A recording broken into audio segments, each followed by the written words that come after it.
আজকে তোমাদের একটা পরীক্ষা নেব। পরীক্ষার বিষয় হচ্ছে একটা লুঙ্গি, লুঙ্গির বিষয়ে রচনা লিখতে হবে, আর সময় মাত্র 1 ঘন্টা।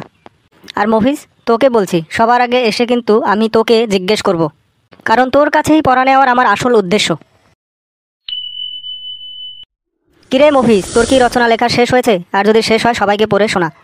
জি স্যার, কবে আমার রচনা লেখা শেষ হয়েছে তা আমি শুরু করতেছি। আর একটা কথা, যতক্ষণ পর্যন্ত আমার রচনা শেষ হবে না ততক্ষণ পর্যন্ত আপনি কোনো টু শব্দ করতে পারবেন না। এতে করে আমার রচনা পড়ে শোনাতে সমস্যা হতে পারে। লুঙ্গির রচনা। প্রথম যেদিন লুঙ্গি পইরা ঘুমাইতে যাই, সকালে দেখি লুঙ্গি নাই। আমি তখন চিন্তায় পড়ে যাই, হায় হায় আমার লুঙ্গি কোথায়? পরে পাইলাম খাটের নিচে। তারপরের দিন আবারও একই অবস্থা। আরও একদিনের ঘটনা, লুঙ্গি পরে ঘুমাইলাম, সকালে আমি আর চোখে কিছুই দেখতে পারতেছি না। তারপর নিচে হাত দিয়ে দেখি কিছুই নাই।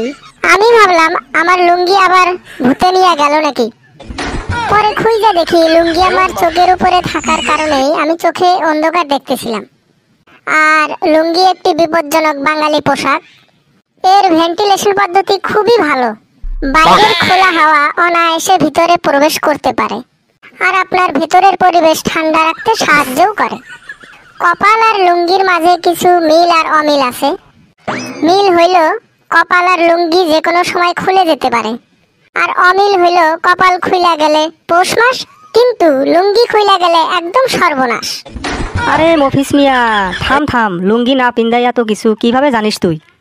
স্যার, আমাদের গ্রামে অনেকেরই লুঙ্গি খুইলা যাইতে দেখছি, তো তাই ভাবছি জীবনে কোনোদিন লুঙ্গি পরলে বেল্ট লাগাইয়া পরবো, তাতে লুঙ্গি খুইলা যাওয়ার আশঙ্কা খুবই কম থাকবে। আচ্ছা, সবাই এখন মনোযোগ দিয়ে শোন। তোদের যা বুদ্ধি, এই বুদ্ধি নিয়ে তোরা গরু ছাগলের ব্যাপারে ছাড়া আর কিছু হতে পারবি না। তাই আজ থেকে গরুর দুধ বেশি করে খাবি, এতে অনেক পুষ্টি থাকে, বুদ্ধি বাড়বে। স্যার, আপনি আমাদের ভুল জিনিস শিখাইতেছেন কেন?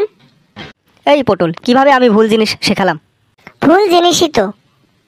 আচ্ছা, গরুর দুধ খাইলে যদি আসলেই বুদ্ধি বাড়তো, তাইলে গরুর বাছুরগুলো আগে একটা মহাবিজ্ঞানী হয়ে যাইতো।